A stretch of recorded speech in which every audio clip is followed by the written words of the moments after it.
ጳጳስም ይሁን መነኩሴ ሰባኪም ይሁን ምን ቡና ይጠጣል ችግር የለውም ቡና ጠጡ የሚላችሁ ማንም ሰው ቢኖር ከአጋንንት ወይም ከሰይጣን መሆኑን እወቁ ወገኖቼ።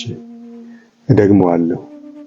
ጳጳስም ይሁን መነኩሴ ሰባኪም ይሁን ምን ቡና ይጠጣል ችግር የለበትም ቡና ጠጡ የሚላችሁ ማንም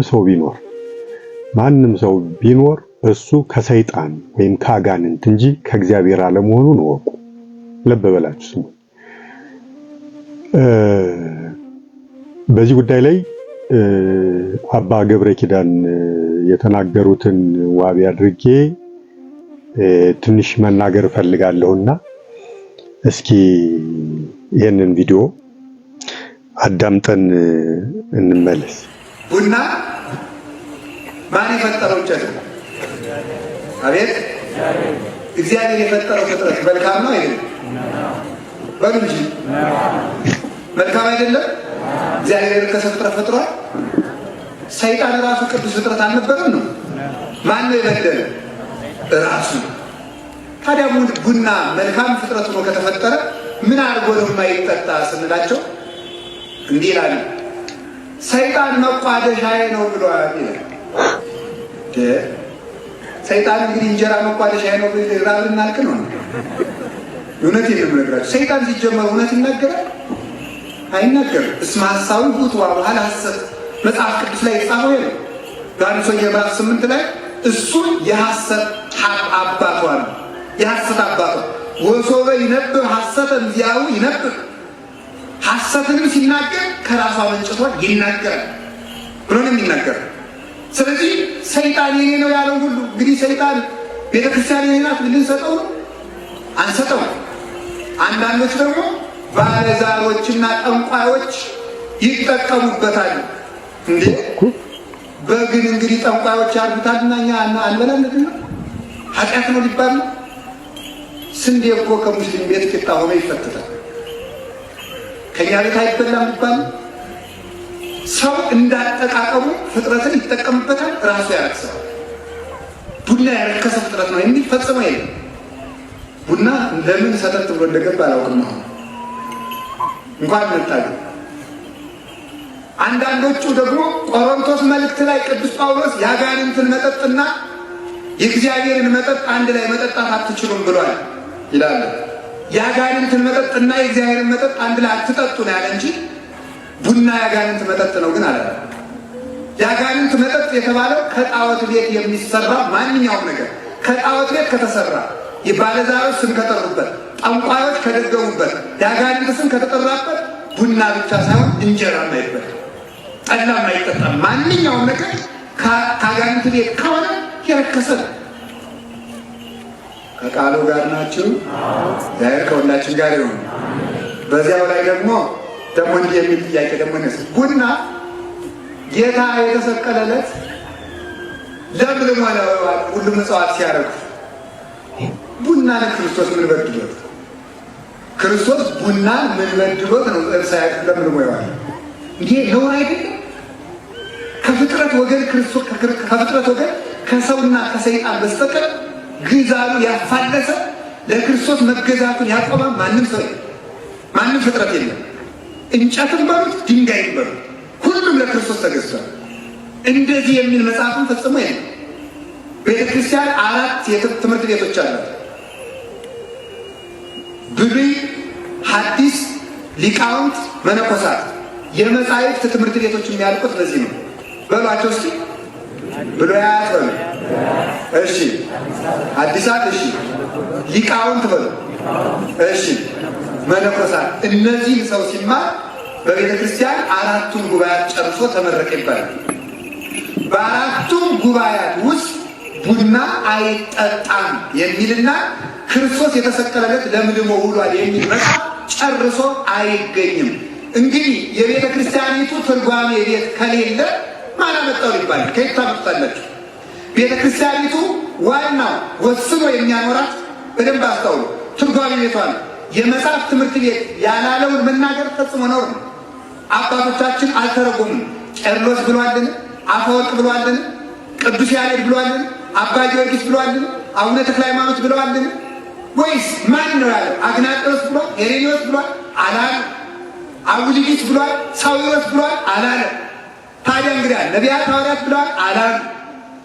ከጣዖት ቤት ከተሰዋ ስመ አጋንንት ከተጠራበት ግን ሁሉም ክልክል ነው። ይህን ነው ለጌታችሁ ማወቅ የሚገባው ማለት ነው። ከቃሉ ጋር ናችሁ ይሆን? እግዚአብሔር ከሁላችን ጋር ይሁን። ይህን ነው። ሌላ ሰው ያሳማል፣ ሰው እንጀራ እየበላ ያማል፣ ጠላ እየጠጣ ያማል። ስለዚህ ሁሉ ምንም እንደሚገባ ማለት ነው። ከዚያ ውጭ ግን የአጋንንት ስም ቦአቦል፣ ቶና፣ በረካ እያሉ የሚጠሩ አሉ። አቦል፣ ቶና ይሄ ኃጢአት ነው። የአጋንንት ሰው እንደሚጠጣው ሻይ፣ እንደሚጠጣው እንጀራ፣ እንደሚበላው እንጀራ ካስፈልገው መጠጣት መብላት ይችላል። 3 ጊዜ ማፍላት፣ 4 ጊዜ ማፍላት። እንትን መጎዝጎዝ፣ እንትን ማጥያጥያስ ግን ነውር ነው። ሰምታችኋል አይደለም?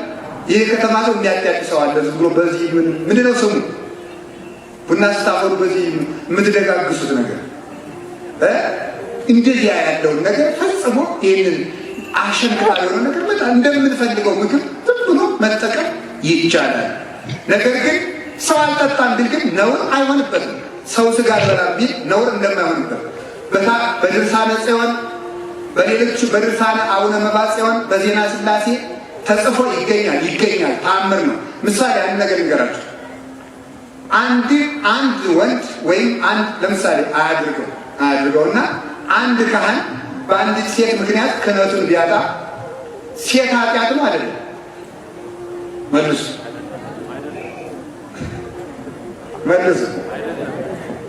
አረበሉ እሺ። አንዲትን መነኩሲት ድንግል የሆነች ድንግል መነኩሲት አንድ ወንድ ከክብር አሳንሶ ቆቧን ቢያስጥላት ወንድ ኃጢአት ነው አይደለም? አቤት አይደለም። ለምንድን ነው የማይሆነው?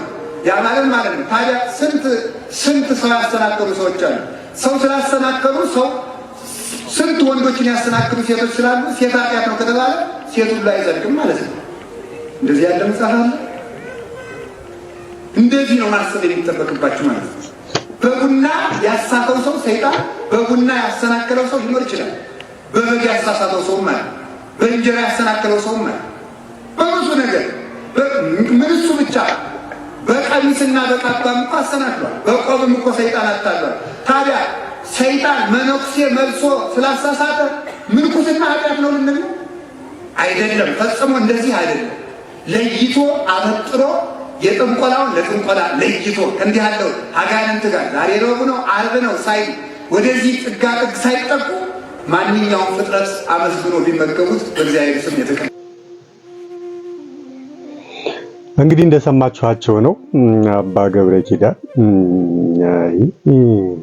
በጣም ይገርማል። ሰው የስጋ ፈቃዱን፣ የስጋ ምኞቱን፣ የልብ አምሮቱን ሳያሸንፍ ሳይጥል መነኮስኩ ካለ እንዲህ አይነት ችግር ላይ መውደቁ ግልጽ ነው ወገኖች።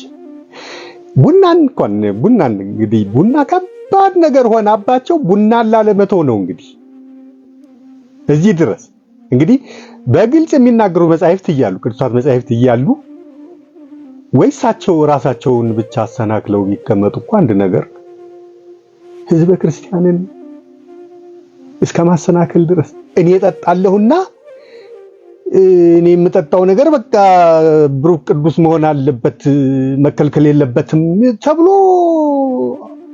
ድርቅና አለ። በጣም ይገርማል። ቡና እንግዲህ እሳቸው ብቻ አይደሉም። ቡና በጣም ፈተና ናት ለብዙዎች ካህናትና መነኮሳት አባቶች። በጣም ይገርማቸዋል። ሰይጣን አቤት ሰይጣን እንግዲህ ዓለምን ተውኩ ናኩ መነንኩ ብለው ሲያበቁ እኮ ነው ሁሉ ነገር ጥለን ወጣን ብለው ሲያበቁ ካሉ በኋላ ቡናን መተው ከባድ ነገር ሆኖባቸው የዓለም ማለፍና የዓለም ማለፍ ጉዳይ ያለ መጨረሻ ጉዳይ ሆኖባቸው ይኸውላችሁ እንዲህ ድርቅ ብለው ቅዱሳት መጻሕፍት እየተናገሩ እያሉ ጠቅሰዋቸዋል። ዜና ሥላሴን ነው የተውት የቀረው ድርሳነ አርባዕቱ እንስሳ፣ ድርሳነ ጽዮን፣ ዜና ሥላሴ እነዚህ እና አባ መብዓ ጽዮን ሌሎችም ገድላት አሉ። እነሱ በግልጽ ይናገራሉ። ቡና ርኩስ እንደሆነ፣ ቡና እንደማይጠጣ፣ ክርስቲያን ቡናን መጠጣት እንደሌለበት ይናገራሉ። እንግዲህ እነዚህን ቅዱሳት መጻሕፍት ፉርሽ ለማድረግ የሄዱበት ርቀት እጅግ በጣም የሚያሳዝን ነው ወገኖች፣ እጅግ በጣም የሚያሳዝን እና እሳቸውንም መናፍቅ ናቸው ሊያሰኛቸው የሚችል ነው። እንዴት ብትሉኝ ምንድን ነው ያሉት? ቤተክርስቲያን የቅዱሳት መጻሕፍት ትምህርት ቤቶች በቤተክርስቲያን ብሉያት፣ ሐዲሳት፣ ሊቃውንትና መጽሐፈ መነኮሳት ናቸው። ከዚህ ውጪ ያለው ሁሉ የቤተክርስቲያን አይደለም። ምን ማለታቸው መስሏችኋል? እነኝ ገድላት፣ ቅዱሳት መጻሕፍት፣ ተአምራት፣ ድርሳናት እንግዲህ ከዚህ ጉባኤ ውጪ ናቸው። በዚህ ጉባኤ በእነዚህ በአራቱ ጉባኤያት የሚተረኩ የሚተነተኑ አይደሉም፣ ወይም የሚተረጎሙ ወይም ትምህርት ተደርገው የሚሰጡ አይደሉም። በቀጥታ ማለቴ ነው። በትርጉም አለ አንድም ብሎ በማምጣት ይገባሉ፣ ይጠቀሳሉ። በቀጥታ ግን ወንበር ተክሎላቸው እንደ ትምህርት ተደርገው የሚሰጡ አይደሉም። ገድላት፣ ድርሳናት፣ ተአምራት በቀጥታ ነው የምላችሁ እንደ ወንጌል። ስለዚህ በእነዚህ በአራቱ በብሉያት፣ በሐዲሳት፣ በሊቃውንትና በመጽሐፈ መነኮሳት ወንበሮች ስለሌሉ እነዚህ ሶስቱ የተአምራት፣ የገድላትና የድርሳናት መጻሕፍት ስለ ቡና የሚናገሩት ማለት ነው። እነሱ እዛ ወንበር ውስጥ ስለሌሉ የቤተክርስቲያን አይደሉም፣ አንቀበልም ነው ማለት የፈለጉት። ልብ እያላችሁ ነው። ስለዚህ እኒህ ሰውዬ ገድላትን፣ ድርሳናትን፣ ተአምራትን አይቀበሉም ማለት ነው። እነ ተአምረ ማርያምን አይቀበሉም ማለት ነው። ተአምረ ኢየሱስን አይቀበሉም ማለት ነው። ድርሳነ ሚካኤልን አይቀበሉም ማለት ነው። ድርሳነ ገብርኤልን አይቀበሉም ማለት ነው። ድርሳናት፣ ገድላትን እነ አቡነ ተክለ ሃይማኖትን እነ አቡነ ገብረ መንፈስ ቅዱስን የቅዱሳን አባቶችና እናቶቻችንን ገድላትንም አይቀበሉም ማለት ነው። ምክንያቱም ከነኚህ ከአራቱ ጉባኤያት ውጪ የሆነ የቤተክርስቲያን አይደለም ብለዋል። ልብ በሉ። ቤተክርስቲያናችን አትቀበልም ነው ያሉት። መለስ ብላችሁ አዳምጡት። እና ይሄ አባባላቸው እስከ መናፍቅነት ሊያስፈርጃቸው ይችላል። ቡናን አይጠጣም የሚሉ ገድላት፣ ድርሳናትና የተአምር መጻሕፍት አሉና ብለው ነው እንግዲህ ላለመቀበል። እነሱን መጻሕፍት ከተቀበሉ ቡና ሊተውኗ መተው ሊኖርባቸው ግዴታ ከቡና ጋር መቆራረጥ ሊኖርባቸው ነው። ስለዚህ የቡና ነገር ሞት ስለሆነባቸው ሰይጣን በቡና ስላቆረባቸው ላለመተው እነዚህን ቅዱሳት መጻሕፍት ፉርሽ ማድረግ ግዴታ ሆነባቸው። መረጡ። ይሄንን ቅዱሳት መጻሕፍትን መጣል መረጡ። ቡናን ከመጣል ቅዱሳት መጻሕፍትን፣ ገድላትን፣ ተአምራትን፣ ድርሳናትን መጣል ተመራጭ ሆነላቸው ለሳቸው። አይገርምም?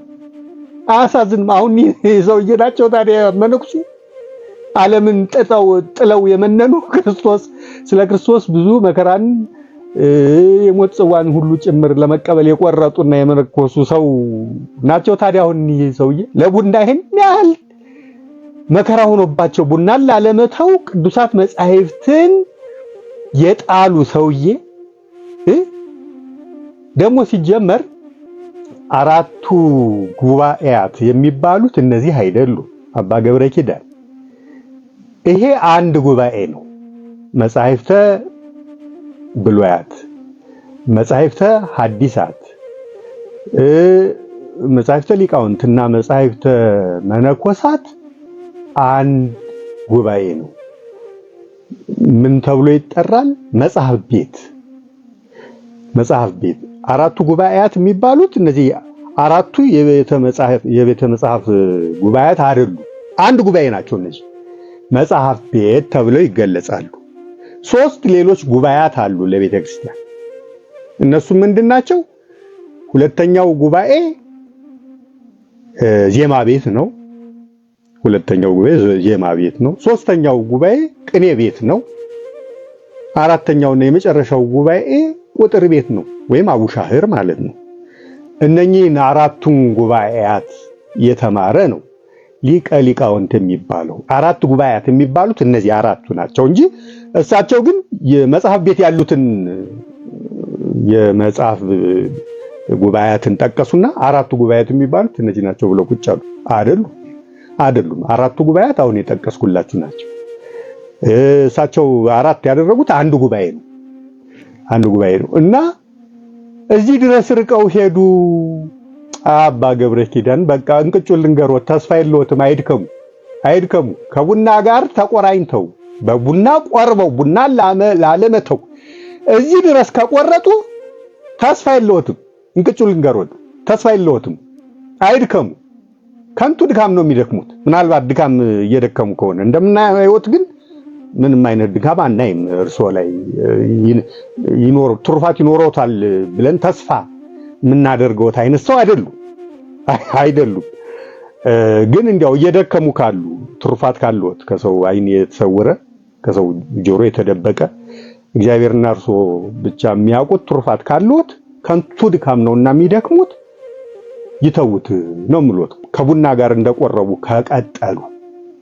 ከቀጠሉ እና ምን ብለው አሉ ደግሞ ማረጋገጫቸው ቡናን የፈጠረው እግዚአብሔር ነው፣ እግዚአብሔር የፈጠረው ሁሉ ደግሞ መልካም ነው ብለው ቁጭ አሉ።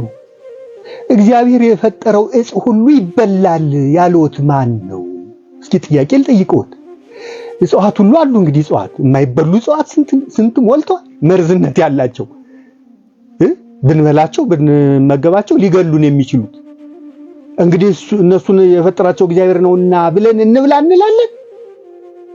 እንብላቸውና እንሙት እንላለን። አመክንዮአቸው ምን ያህል ውዳቂ ምን ያህል ደካማ አመክንዮ እንደሆነ እንድታውቁ ብዬ ነው ይሄን የምጠቅሰው። የእጽዋት አይነት በዓለም ማዕት ሞልተዋል። እነሱ ሁሉ ይበላሉ። ታዲያ ለሰው ምግብነት የተፈጠሩት ከነዚያ ሁሉ ጥቂቶቹ ናቸው። ሌሎቹ ደግሞ ለሌላ እንስሳት ለሚበሩት በክንፍ ለሚበሩት በእግር ለሚሽከረከሩት በደረታቸው ለሚሳቡት ለተለያየ ፍጥረት ለጥቃቅን ፍጥረታት ነፍሳት ሳይቀር ለምግብነት የፈጠራቸው አሉ ከነዚያ ውስጥ እንጂ እግዚአብሔር የፈጠረው ለሰው ሁሉ ምግብ ነው የሚል አንድም ጥቅስ ሊጠቅሱልኝ አይችሉም። አንድም ጥቅስ የትም ቦታ ሊያመጡ አይችሉም። እግዚአብሔር የፈጠረው ነውና ለሰው ምግብነት ይውላል የሚል አንድም ጥቅስ ሊያመጡ አይችሉም። ደግሞም አይደለም። እግዚአብሔር ለሰው ብቻ አይደለም ምግብ አድርጎ የፈጠረ እጽዋትን ለሌሎች እንስሳት ለአዋፍም ለእንስሳትም ለሌሎች ፍጥረታትም ጭምር ነውና አመክንዮአቸውም ደካማ እጅግ ደካማ። እሺ ዕፀ አለች እግዚአብሔር ነው የፈጠራት፣ ግን ብሉ ተብሎ ተፈቀደ ለሰው ልጅ። እንግዲህ እሷ እንዲያውም ለሰው የምትስማማ ሰው ለምግብነት ሊያውላት የሚችል ዕፅ ናት። እንግዲህ እሷ እግዚአብሔር የፈጠራት ናትና እኔ የፈጠርኩላችሁ ናትና ብሏት ለመውደቃችን ለመጥፊያችን እግዚአብሔርን ያህል ጌታ ገነትን ያህል ቦታ ለማጣታችን ምክንያት የሆነች እንዲያውም እሷ ናት። እና እግዚአብሔር የፈጠረው ሁሉ መልካም ነውና ይበላል። እግዚአብሔር የፈጠረው ዕፅ ነው፣ የለተሰሉስ ፍጥረት ነው የሚሉት አመክንዮ ደካማ እና የማያስኬድ የደነቆረ ነው የምላችሁ። ከዛ የምንረዳው የልቁንም ቡናን ግን የሰይጣን መሆኑን እንዴት እናውቃለን ብንል አንደኛ እነዚያ ቅዱሳት መጻሕፍት ቅድም የተጠቀሱት ቅዱሳት መጻሕፍት በግልጽ ተናግረዋል። ከነዚያ መጻሕፍት በተጨማሪም ሌሎች ሁለት መረጃዎችን ላቀርብላችሁ እወዳለሁ። ወገኖች ልብ ብላችሁ አዳምጡ።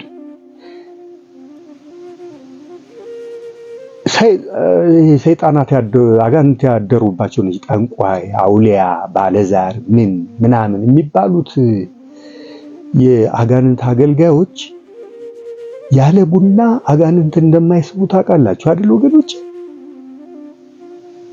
ቡና ካላፈሉ በስተቀር አጋንንትን መጥራት አይችሉም። አጋንንቱም አይመጡላቸውም። ለምን ይመስላችኋል? እንዲህ የሆነበት ምክንያት ጠንቋይ ያለ ቡና ሊጠነቁል አይችልም። አይመጣም ሰይጣኑ አጋንንቱ ቡና ፍልቶ በስነ ስርዓት የሚያደርገውን አድርጎ ነው ያ ሰይጣን የሚመጣለት አጋንንቱ። ይሄ ለምን ሆነ ብላችሁ ጠይቁ እስኪ። ለምን ሆነ ይሄ? አንድ ሁለተኛ፣ እናንተ ቡና የምትጠጡ ሰዎች ቡና ሳትጠጡ የቀራችሁ እንደሆነ እንዴት ነው የሚያደርጋችሁ? ማጉራት አይደል እንደሚቀራችሁ ሲያሰኛችሁ ሲያዛጋችሁ ማለት ነው። ልታጎሩ እኮ ምንም አይቀራችሁ። እንደዛ የሚያደርጋችሁ ምንድነው? መንፈስ እኮ ነው እናንተ ላይ አድሮ ቡናን የሚቋደሰው የአጋንንት መንፈስ እኮ ነው እንደዛ የሚያደርጋችሁ። ጠጡልኝ ነው ምስየን ስጡኝ ነው እኮ። እህል ልታስተባብሉ ትችላላችሁ፣ በግልጽ የሚታወቅ ነገር ነውና። ሶስተኛውና የመጨረሻው ደግሞ ወንድሞቼ፣ ወገኖቼ፣ እህቶቼ ክርስቲያኖች እኔ ከአንድም 5 ቅዱሳን አባቶችን አውቃለሁ፣ በበረሃ የበቁ አባቶችን ማለት ነው። አንዳቸው እንኳን ቡና ይጠጣል ሊሉ ቀርቶ ቡና የሚጠጣ ሰው እንኳን አጠገባቸው እንዲደርስ አይፈልጉም። ቡና የምትጠጡ ሆናችሁ እነሱን ለማግኘት ብትሄዱ ጦሽ ብላችሁ ተፈነዷታላችሁ እንጂ አያቀርቧችሁም ፈጽሞ። እንግዲህ እኒህ ሰውዬ አባ ገብረ ኪዳን የሚባሉ ጣና ቂርቆስ ነው ያሉት። አሁንም እርግጠኛ ነኝ አሉ፣ እኔም ማቃቸውም አሉ አባቶች እዛ የበቁ። እነሱን ሁሉ እኮ ጠይቀው ሊረዱ ይችሉ ነበር። ጠይቀው ሊረዱ ይችሉ ነበር። አንድ ሁለቱ አለፉ፣ በቅርብ አለፉ። ግን እርግጠኛ ነኝ ስለ ቡና ምን ይሉ ነበር ብለው ቢጠይቁ እዛ ያሉትን መናንያን አረ በፍጹም አይፈቅዱም ሊሉና ሊነግሯቸው ይችሉ ነበር። እና የበቁ ቅዱሳን አባቶችን ነው የምላችሁ። ቅዱሳን አባቶችን የበቁ አባቶችን ብትጠይቁ እንቅጩን ነው የሚነግሯችሁ። ፈጽሞ አይጠጣም። እንዲያውም ምናልባት በአጋጣሚ እንኳን የሚጠጣ ሰው እንደዚህ በቅርባችሁ ምናምን ካለ እንዲተው እና እንድትነግሩት ነው የሚነግሯችሁ። እንዲተውና እንድትነግሩት። ለምን እንዲህ ይላሉ ቅዱሳን አባቶች? የበቁት አባቶች ለምንድን ነው እንዲህ የሚሉት? አንድ የበቃ ቅዱስ አባት ቡና ይጠጣል የሚል ልታመጡልኝ አትችሉም። በምንም ተአምር 100% እርግጠኛ ሆኜ ነግራችኋለሁ።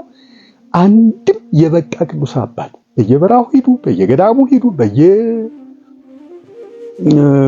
በየምኑ ሂዱ፣ አንድም ነው የምላችሁ፣ አንድም እንኳን የበቃው እንኳን ብቃት ደረጃ የደረሰው ነው የምላችሁ፣ ገና የትሩፋት ላይ ያለው እየደከመ ያለው ብቃት ደረጃ ለመድረስ እየደከመ ያሉት አባቶች እንኳን ቡና ይጠጣል አይሏችሁ። እንግዲህ ታዲያ ይሄ ሁሉ መረጃ እያለ ወገኖች ለአዋቂስ አንዲት ቃል ትበቃለች ይላሉ አባቶች። ይሄ ሁሉ ምን አይነት ልበ ደንዳናነት ነው? ምን አይነት ድንቁርና ነው? ምን አይነት ድፍረት ነው? ተስፋ የላችሁም። እንቅጩን ልንገራችሁ። በተለይ ደግሞ ከራሳችሁ አልፋችሁ እንዲህ እንደ አባ ገብረ ኪዳን ሌላውንም ሕዝብ የምታሰናክሉ ሰዎች ተስፋ የላችሁም። ፈጽሞ ተስፋ የላችሁም። አትድከሙ። እና ይሄ ሁሉ ነገር እያለ ቡና ይጠጣል ብሎ ማለት አቤት አለመታደል! በጣም ያሳዝናል። በጣም ነው የማዝነው ወገኖች። ጌታ እኮ በወንጌል ምን ብሎ ተናግሯል? ማቴዎስ 7:17 ላይ ተመልከቱት። መልካም ዛፍ መልካም ፍሬን ያደርጋል፣ ክፉ ዛፍም ክፉ ፍሬን ያደርጋል፣ ክፉ ፍሬን ያፈራል ብሎ ክፉ ዛፍ እንዳለ ክፉ የሚባል ነፍስንም ስጋንም የሚጎዳ ክፉ ዛፍ እንዳለ ተናግሯል። በህብር በቅኔ አድርጎ እንግዲህ ቡና ነው የሚጠቀሰው። ቅዱሳን አባቶች እቺን ጥቅስ ነው የሚጠቅሷት። እና አለመታደል ሌላ ምን ይባላል? አሁን የሚገርመኝ ነገር አሁን አባ ገብረ ኪዳን እንዲህ ብሎ ያስተምራሉ አይደል?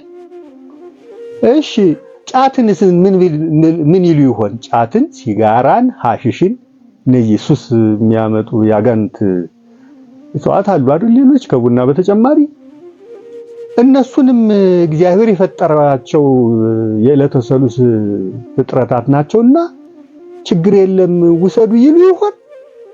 እንደው የሰማችኋቸው ሰው ካላችሁ? ምክንያቱም እግዚአብሔር የፈጠረው ነውና እግዚአብሔር የፈጠረው ደግሞ መልካም ነው ብለዋልና እንደዛ ካሉ ጫትም ይቅማሉ ማለት ነው እኒህ ሰውዬ፣ ሲጋራም ያጨሳሉ ማለት ነው፣ ሐሽሽም ይምጋሉ ማለት ነው። አይ አለምግም አላጨስም አልቅምም ካሉ ለምን እግዚአብሔር የፈጠረው ነው ብለዋል። እግዚአብሔር የፈጠረው ፍጥረት መልካም ነውና ችግር የለውም ውሰዱት ብለዋልና ለምን? መቼም ሰይጣን ፈጥሯቸዋል አይሉም። እነዚህን ጫትን፣ ሺሻን፣ ሲጋራን ምንንተስን እነዚህ ሰይጣን አጋንንት የሚስቡ እንደ ቡና ካልወሰዳችኋቸው ሲያሰኟችሁ የሚውሉትን እጽዋት ሰይጣን ነው የፈጠራቸው የሚሉ አይመስለኝም።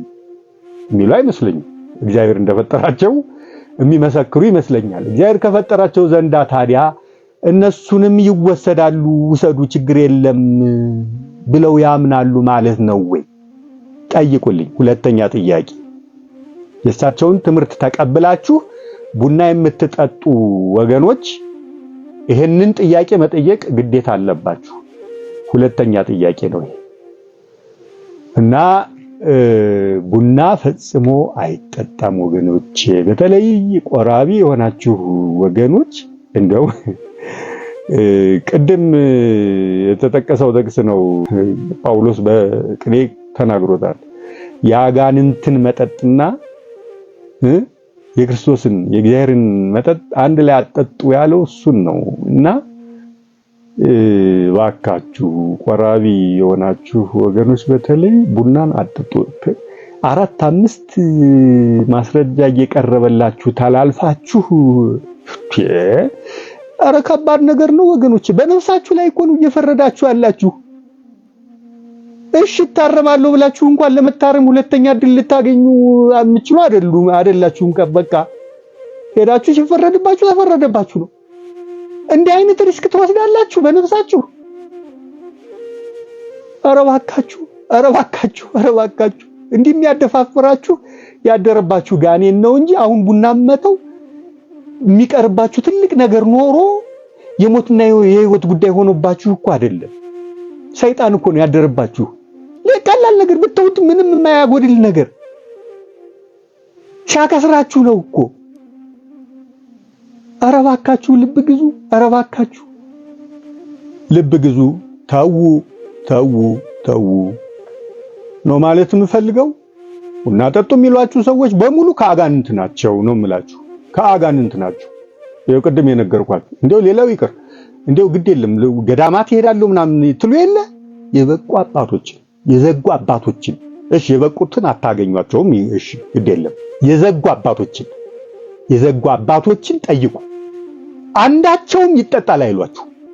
ይሄ በአጋጣሚ የሆነ ይመስላችኋል ነው ወይስ ከእግዚአብሔር አግኝተውት ከእግዚአብሔር የተረዱት ነገር ኖሮ ነው እንደዚህ አይጠጣም ሊሏችሁ የሚችሉት? እንዴ በስህተት እንኳን አንድ ልታገኙ አይገባም? እንደዛ ቢሆን ኖሮ ማለት ነው በስህተት አንድ የዘጋ አባት እንኳን ይጠጣል ሊላችሁ አይችልም ነበር። እና እኔ እባካችሁ ይቅርባችሁ ነው የምለው። አመሰግናለሁ። ኮፒ ሊንክ፣ ሪፖስት፣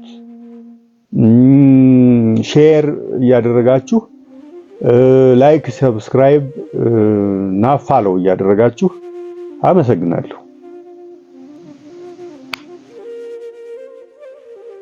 በስመ አብ ወወልድ ወመንፈስ ቅዱስ አህዱ አምላክ አሜን። ዛሬ የምናየው ስለ ቡና ይሆናል። ዕፀ ቡና ወይም ደግሞ ቡና የሰይጣን መስዋዕት ነው ወይ? ቡና ስንጠጣ ለሰይጣን መስዋዕት እያደረግን ነው ወይ? ስለ ቡና ድርሳነ ጽዮንና ዜና ሥላሴ ምን ይላሉ? ቡና ከየት መጣ? ኢየሱስ አጋንንት፣ እነዚህን የመሰሉ ጉዳዮችን አጠር ባለ መልኩ ለማየት እንሞክራለን። አብራችሁኝ ቆዩ። ለክርስቲያኖች ቡና የጠጡ እንዳልተጠመቁ ሰዎች በሲኦል ይፈረድባቸዋል ይላል ድርሳነ ጽዮን። ቡና የጠጡ ክርስቶስ ሲሰቀል ድንጋይ እንደወረወሩት አይሁዳውያን ይቆጠራሉ። ሲሞቱ በቤተ ክርስቲያን ቅጥር ግቢ አይቀበሩ ይላል ዜና ሥላሴ። የብዙ ሰው ጥያቄ ቡና ይጠጣል፣ ቡና ይፈቀዳል የሚል ነው። ከአዳም ልጆች ወገን ሲሩህ የሚባል ሰው ነበር። ለሲሩህ ስሙ ቡኑ የሚባል ልጅ ተወለደ። በሕፃንነቱ ሞተበት። በቡኑ ምትክ በተቀረጸ ጣዖት መመለክ ጀምሯል። በመቃብሩም ሰይጣን የሚወዳት ከሱስ የተነሳ ጾምን የምታሽር የከፋች ዕፅ በቀለች። ይሄውም በስንዴው መካከል እንክርዳዱን የዘራ ጠላት ዲያብሎስ ካለችበት አምጥቶ ዘራት። የማቴዎስ ወንጌል ምዕራፍ 13 ከቁጥር 28። በቡኑ ስም ቡን ተብላለች። ቡና ማለት ነው። ማክሰኞ ከተፈጠሩት እጽዋት መልካምና ክፉ አለ። መልካም ዛፍ መልካም ፍሬ፣ ክፉ ዛፍ ክፉ ፍሬ ያፈራል እንዳለ ማቴዎስ ወንጌል ምዕራፍ 7 ከቁጥር 17። እስማኤላውያን የሚያመልኳቸው የጣዖታቸው መሥዋዕት ሆነች። የተንባላት አለቃ የሚሆን እስከ መሐመድም ትደርሳለች። ተንባላትም ያለሷ ሌላ የለውም። ተባላት ማለት የመሐመድ የቡና ሱስ ያዘን ብለው ጾምን የሚያሽሩ፣ በበዓል የሚወቅጡ፣ ራሳችንን አመመን በማለት በውስጣቸው ላደረ ኢየሱስ ጋኔን የሚገብሩ ብዙዎች ናቸው። ወደ ቅዳሴም እንዳይሄዱ በጠዋት እሷን እየጠጡ ይህችም ዕፅ ክፉ ሆና ሰውን ስታስት ትኖራለች። ዕፀ ጌት፣ ዕፀ ኩስራ፣ ዕፀ ቡኑ ወይም ቡና የሰይጣን መሥዋዕት እንደሆኑ ድርሳናት ያስረዳሉ። አንድ ሰው ቡና በቆላ ቁጥር ለሰይጣን መሥዋዕት እያቀረበና አጋንንትን እየሳበ እንደሆነ ሽንቁሩ ሚካኤል የተሰኘው መጽሐፍ ያስረዳል። አክሎም አንድ ሰው ቡና ጠጥቶ ወደ ቤተ ክርስቲያን አይሄድ ይላል። አብዛኛው በአጋንንት የተጠቁ ሰዎች በጸበል ቦታ ላይ በላያቸው ያደረው አጋንንት ሲናገር እንዲህ ይላል። ደክሞኝ ከበረሃ ስመጣ ቡና ሸቶኝ ሲሄድ ነው ያገኘኋት ይላል። አንድ የገረመኝ ነገር በሱቆች ውስጥ የሚሸጥ ካፕቹኖ የተባለ ብስኩት አለ። ሕፃኑም ትልቁም ይወደዋል። ማሸጊያውን ተመልከቱት። የመወደዱ ምስጢር ይህ ነው። በስምንተኛው ሺህ ከጻድቁ ይልቅ የረከሰው ይበዛል። ሆዱን የወደደ 2 ጊዜ ይጠፋል። ሁሉም እንደ ይሁዳ በሆዱ ይረክሳል። ቡና የሚጠጣ ሁሉ ሲጋራ እንዳጨሰ ይቆጠራል። ቡናና ሲጋራ፣ ትንባሆ ወይም ጥንባሆ ወይም ትንቦሆ አሕዛብ ለሰይጣን የሚያቀርቧቸው የጣዖት መሥዋዕት ናቸው። እነዚህን የበሉና የጠጡ ካልተጠመቁ ሰዎች ጋር በገሃነም ይፈረድባቸዋል። ኢየሱስ አጋንንት ያድርባቸዋል። መጽሐፍት የተናገረውን አልሰማችሁምን? በአምሳሉ እግዚአብሔር የተፈጠረው የመጀመሪያው አዳም አትብላ የተባለውን ክፉ ዕፀ በለስ በልቶ ከልብሰ ብርሃን እንደተራቆተና ድርሳነ ጽዮን ቡና የጠጣና ሲጋራ ያጨሰ አምላከ ኢየሱስ ክርስቶስ ሲሰቀል ድንጋይ እንደወረወሩበት እንደ አይሁድ ይቆጠራሉ፣ ሲሞቱም ከቤተ ክርስቲያን አይቀበሩ ይላል ዜና ሥላሴ። ካሁኑ እትሞች ስለዚህ የሚያትተውን ገጽ አውጥተውታል። የጣና ቂርቆስ ገዳምም ይሄን 3 ገጽ ገንጥለዋለች። ለምንና ማን ገነጠለው የሚለው የኔ ጥያቄ ነው። ስለ ቡና ሳይንስ ምን ይላል? በቀን 4 ሲኒ ቡና መጠጣት ለረጅም ዕድሜና ጤናማ ሕይወት ይረዳል። ጥናቱ በየቀኑ 4 ሲኒ ቡና መጠጣት ከልብ ሕመም፣ ከካንሰር፣ ከአእምሮ ሕመም፣ ከስኳር በሽታና የጉበት ሕመም ተጋላጭነት በመቀነስ ዕድሜንም እንደሚያራዝም በእንግሊዝ ሳውዛምፕተን ዩኒቨርሲቲ ተመራማሪዎች ያጠኑት ጥናት አመላክቷል። በጥናቱ ቡናን አዘውትሮ መጠጣት የልብ ሕመምን 15 በመቶ፣ የጉበት ካንሰርን 17 በመቶ፣ የመርሳት በሽታን 27 በመቶ የሚከላከል ሲሆን ያለ ዕድሜ ሞትን ደግሞ 17 በመቶ መቀነሱን ጥናቱ ይገልጻል። ቡና በጤና ላይ ዘርፈ ብዙ ጥቅሞች ቢኖሩትም ነፍሰ ጡር እናቶች ለጽንሱ ጤንነት ሲባል ቡናን በቀን ከ2 ስኒ በላይ እንዳይጠቀሙ ይመከራል። በእንግሊዝ የጤና ህትመት ላይ በታተመው ተመራማሪዎቹ ውጤት መሰረት ቡናን አዘውትሮ መጠጣት ከጉዳቱ ይልቅ የጤና ትሩፋቶቹ እንደሚያመዝኑ አረጋግጠዋል። ነፍሰ ጡር እናቶች ቡናን አብዝተው ከተጠቀሙ ለጽንሱ ሕይወት አስጊ እንደሚሆንና በአንዳንድ ሴቶች ላይም የአጥንት መሳሳትን ሊያስከትል እንደሚችል ግን ጥናቱ አልሸሸገም። የአውሮፓ የምግብ ደህንነት ኤጀንሲ ቡናን በቀን ከ4 ሲኒ በላይ መጠጣት ጉዳት ሊያስከትል እንደሚችል አስቀምጧል። ከ11ኛው ክፍለ ዘመን ጀምሮ መነሻውን በአገራችን ያደረገው ቡና በዓለም ዙሪያ ተዘውትሮ ጥቅም ላይ የሚውል መጠጥ ሲሆን በዓለማችን በቀን 2.25 ቢሊዮን ስኒ በላይ ቡና ይጠጣል። እንግዲህ ቡናን መድኃኒት አደረጉት ማለት ነው። የልብ የጨጓራ በሽታ ሲያመጣ እንጂ ሲፈውስ አላየነውም። እነሱ እንዳሉት ከሆነ ቡናን የማያውቁት የገዳም አባቶቻችን በተለያየ በሽታ ሊታመሙ ነው ማለት ነው። በየሆስፒታሉ የተኛው እነዚህ አባቶቻችን ሳይሆኑ የቡና ደንበኞች ናቸው። ዕፀ ጌት፣ ዕፀ ኩስራ፣ ዕፀ ቡኑ የሰይጣን መስዋዕት እንደሆኑ መዛግብት ያስረዳሉ። አንድ ሰው ቡና ጠጥቶ ወደ ቤተ እግዚአብሔር መሄድ እንደሌለበትም ያስተምራሉ። This is coffee, caffeine. What do you drink every day? ይህ በየቀኑ እንዲያነቃህ የምትጠጣው አነቃቂ ዕፅ ቡና ነው። ማጣቀሻ መጻሕፍት ዜና ሥላሴ፣ ድርሳነ ጽዮን ናቸው። ወስብሐት ለእግዚአብሔር ወለወላዲቱ ድንግል ወለመስቀሉ ክቡር። ይቆየን። እውነተኛ ሁኑ፣ አትዋሹ፣ አትቀልዱ። ውሸታም ነው ሰው ማለት ሲያገባ መዋሸት፣ ሲምን ሲል መዋሸት፣ የሌለውን አለኝ ማለት፣ ሳይደርስ ደርሻለሁ ማለት። ውሸትን ደግሞ እንደ ቀላል ታወታላችሁ። የመርዝ ትንሽ እንደሌለው የኃጢአት ትንሽ የለው። የኃጢአት ትንሽ የለው።